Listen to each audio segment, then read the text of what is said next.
Hello, my name is Sharon Ray, and welcome to our very first episode of Community Characters. Community Characters is a monthly show where we're going to talk to local residents who are stepping up and making a difference in our community. Hopefully, they will inspire us to become more involved and engaged in our little corner of the world. Our first guest is someone who's no stranger to Wadsworth residents. He's a man who has consistently given back to his community, not only as a volunteer fireman and a local Board of Appeals member, but later serving as mayor of the city of Wadsworth and our own U.S. Congressman. Jim Renacci has left Congress now, but he's still giving back to the community, now serving as chairman of Ohio's Future Foundation. Jim, welcome. Well, I'm glad to be here. Thank you, Sharon. Tell us a little bit about Ohio's Future Foundation. Well, sure. Ohio's Future Foundation was my idea after I got out of Congress. I spent, as most people know, 8 years in Washington. I was a firefighter here, part of the community, but I also realized that when I was part of this community, I was not paying attention to Washington, and I wasn't paying attention to the policies that were going on, not only at the federal side, but also at the state side. So I firmly believe now that we have to make sure that individuals, especially the community, is realizing what's going on in Washington, what's going on at the state of Ohio. I think that our federal government has gotten to a point where it's too big.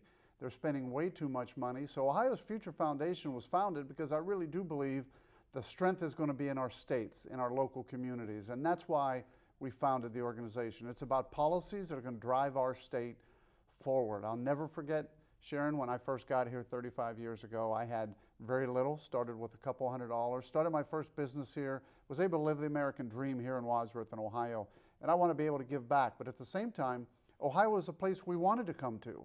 Today, it's the 7th most left state in the country. Not left politically, left as people are leaving. They're finding jobs elsewhere, they're finding opportunities elsewhere, and we have to make Ohio that state it was where people are coming here. Tell us a little bit. The one thing I noticed about looking through the brochure is it is not a political organization. It's not a Republican organization. It's not a Democratic organization. It's more of a think tank.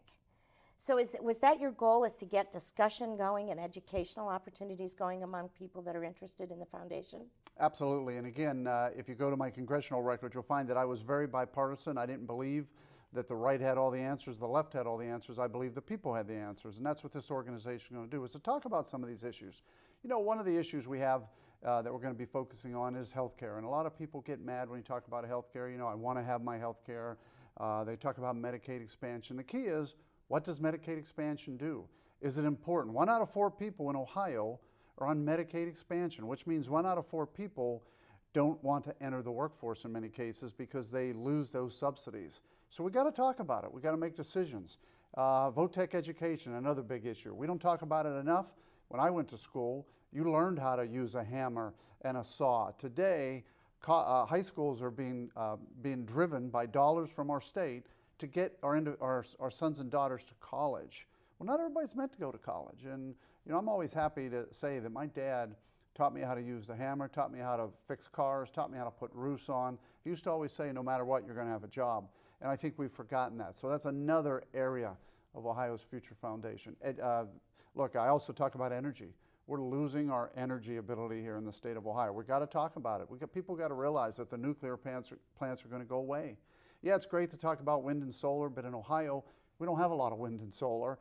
We have some, and we should have part of that.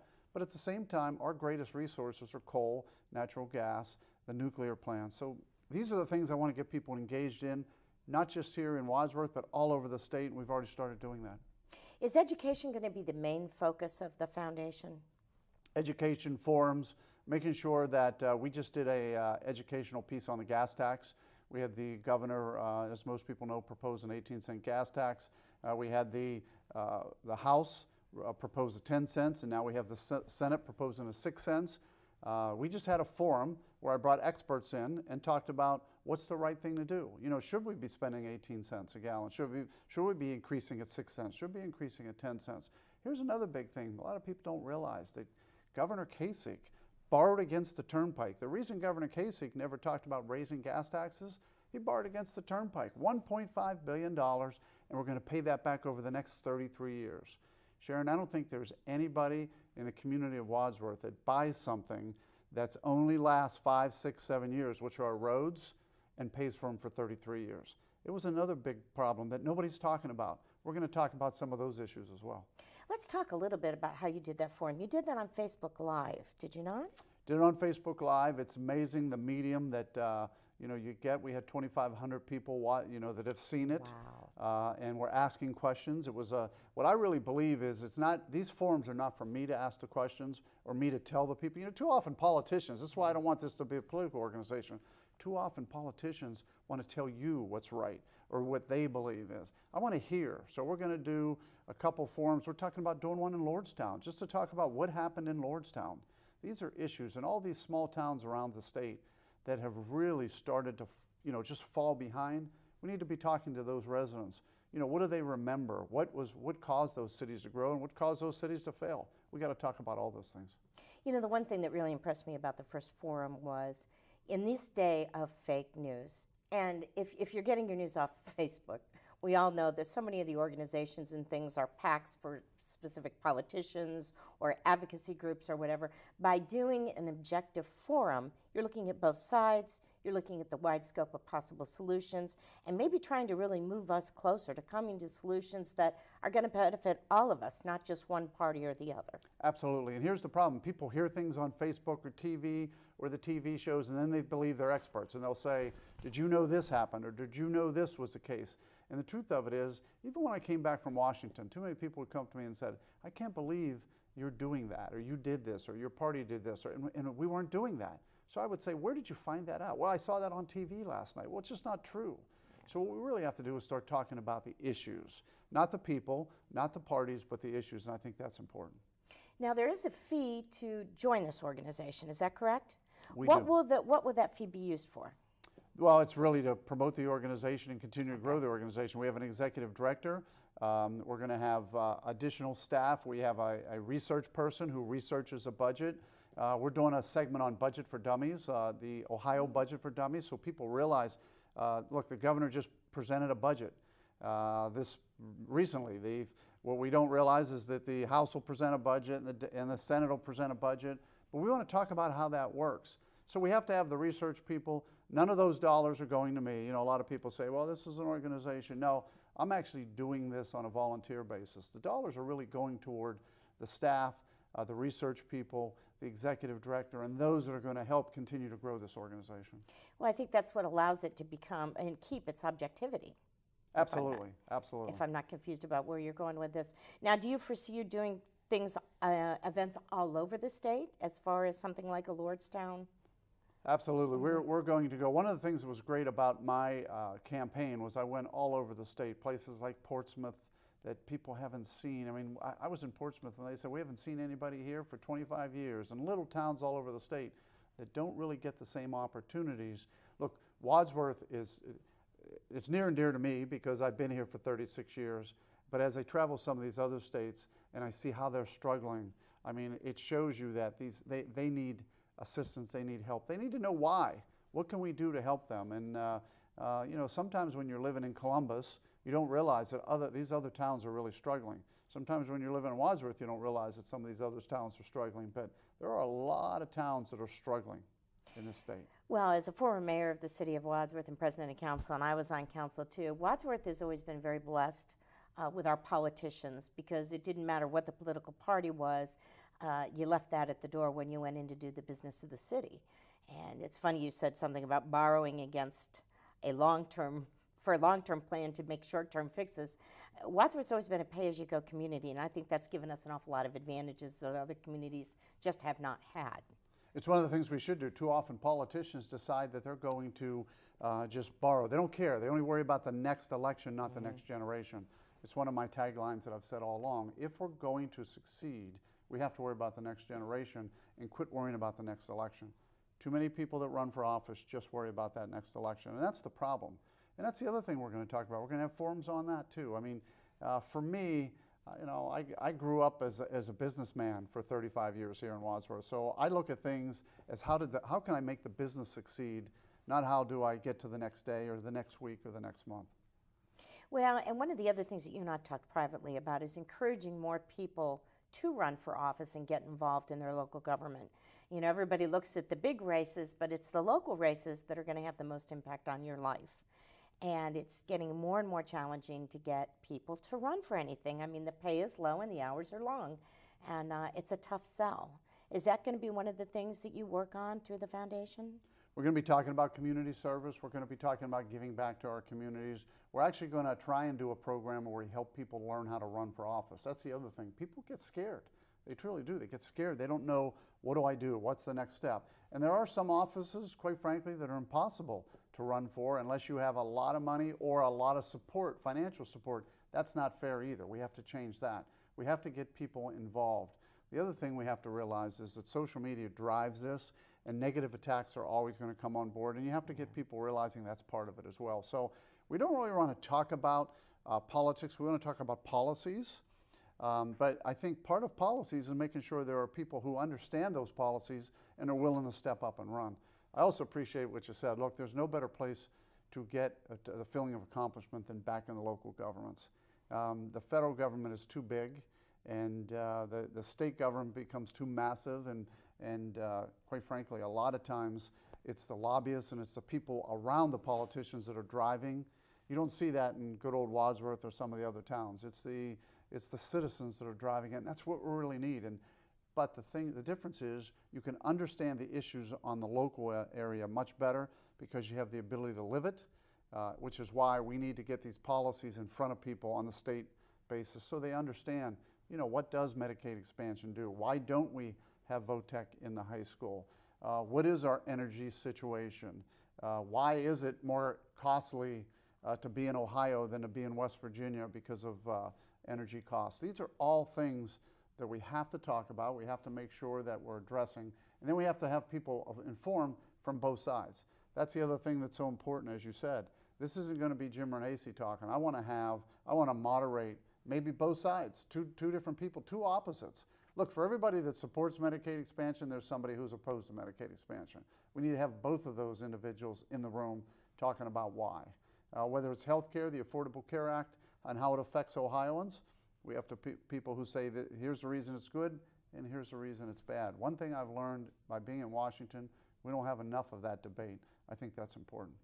Well, and I think that by parking the political affiliation at the door, it's going to generate a lot more honest conversation and a lot more give and take among different opposing positions to come to a middle ground that both folks, you know, both sides can live with and move forward with. What was the spark of inspiration for Ohio's Future Foundation? Well, it was 2 years of going across the state of Ohio and realizing all the issues, and also realizing there were a lot of people that didn't understand the issues. And there were a lot of people stepping up saying, well, you're wrong, and a lot of people just looking at the parties. And at the end, I thought, we got to start looking at policies. You know, it's funny, we had two different governor candidates, and I had somebody come up to me in a forum the other day and say to me, I just didn't like the one candidate for this reason, this reason, this reason. I said, well, what was his policies? And the individual, the woman said to me, I don't know. I said, well, and it was based on the gas tax. So what was the other candidate's policies? And she said, I don't know.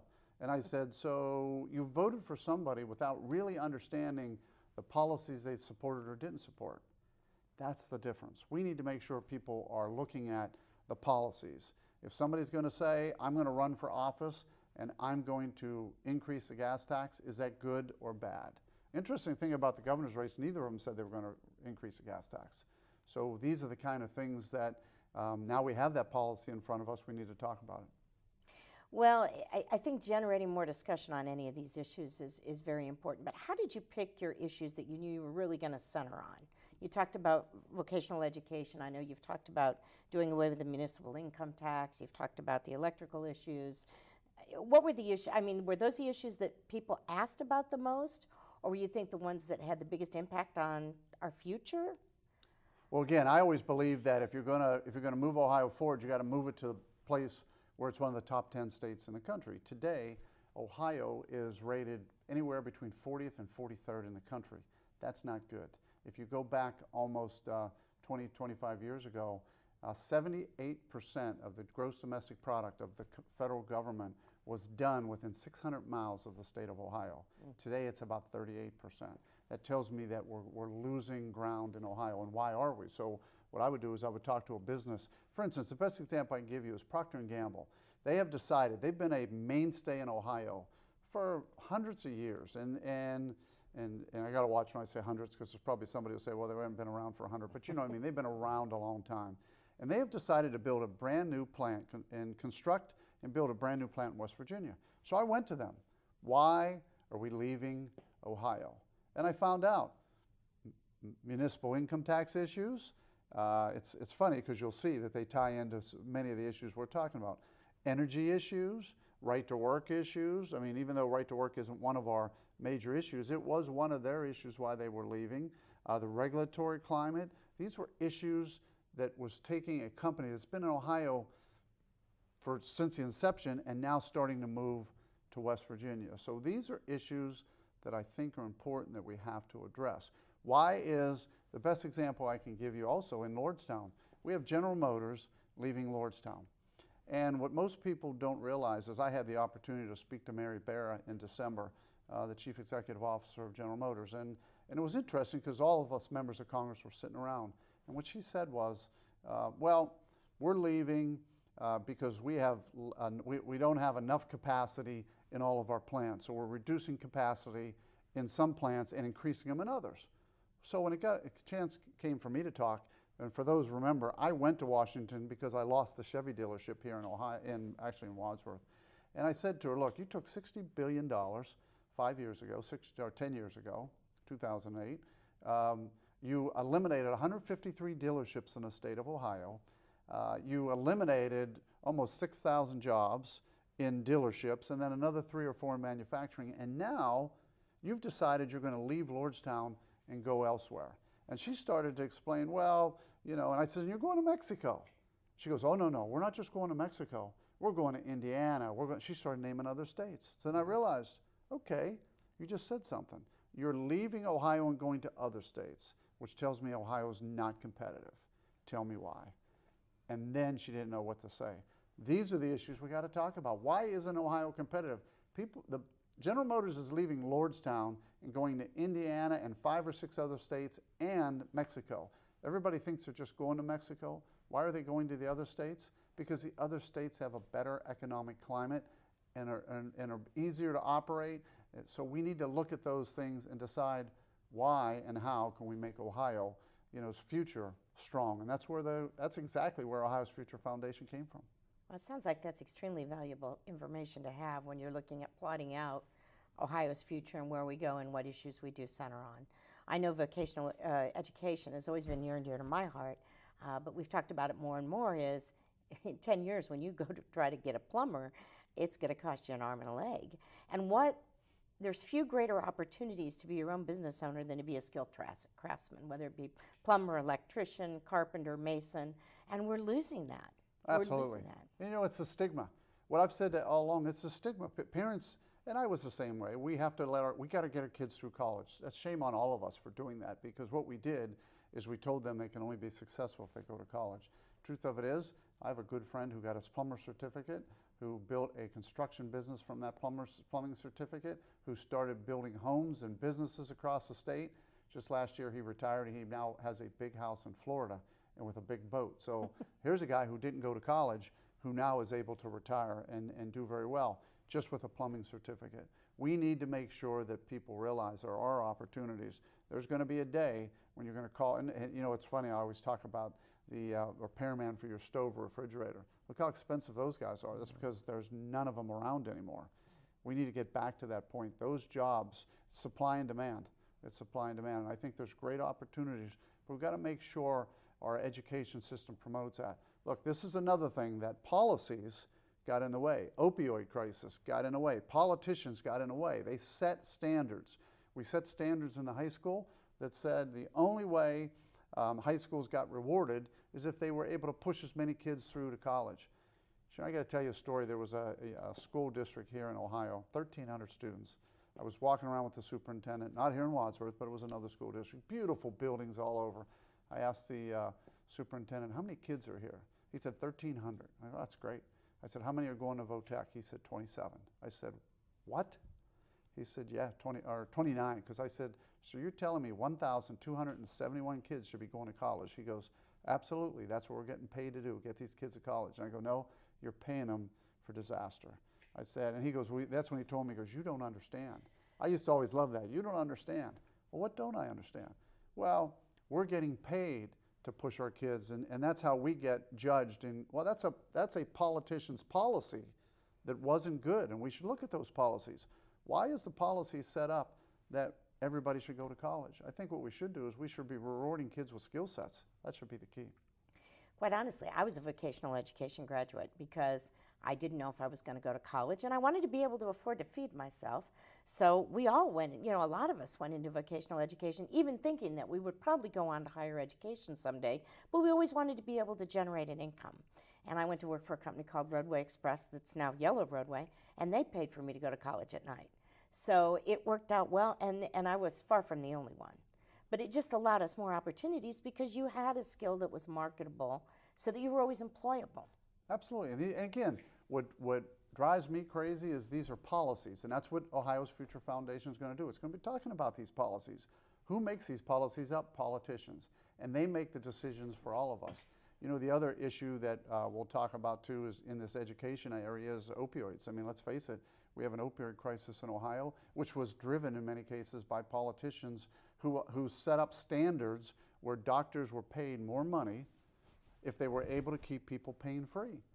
So what's the easiest thing to do? Give somebody an opioid. These are political standards that all have to be talked about. And if Ohio's Future Foundation will be talking about, VOTEC education.